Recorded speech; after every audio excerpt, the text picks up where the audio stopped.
दिवसापूर्वी अजितदादांची आणि माझी चर्चा झाली.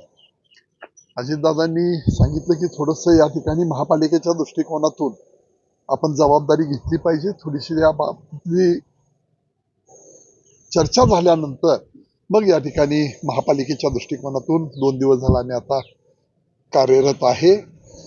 ज्या महापालिकेच्या कार्यक्षेत्रांमध्ये मला 2 वेळा लोकसभेला काम करण्याची संधी दिली, माझं उत्तरदायित्व आहे.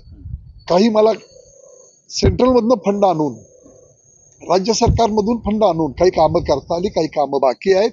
आणि त्यासाठी हे उत्तरदायित्व म्हणून ज्या लोकांनी मला खासदार म्हणून काम करण्याची संधी दिली, त्या दृष्टिकोनातून मी इथं आलोय.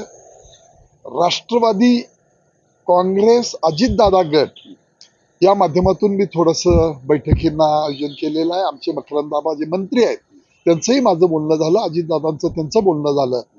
आणि कालपासून मकरंदाबा इथं आहेत. आज संध्याकाळपर्यंत बऱ्यापैकी हे विषय संपतील.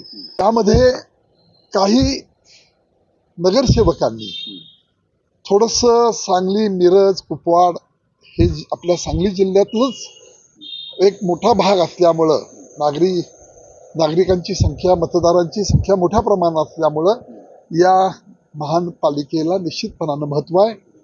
आणि यामध्ये आम्ही चर्चा करतोय. आज यामध्ये अंडरस्टँडिंगनं निश्चितपणानं करावं लागेल, नाहीतर मग प्रत्येकाच्या मतविभाजनाचा फायदा समोरच्या पक्षाला निश्चित होईल.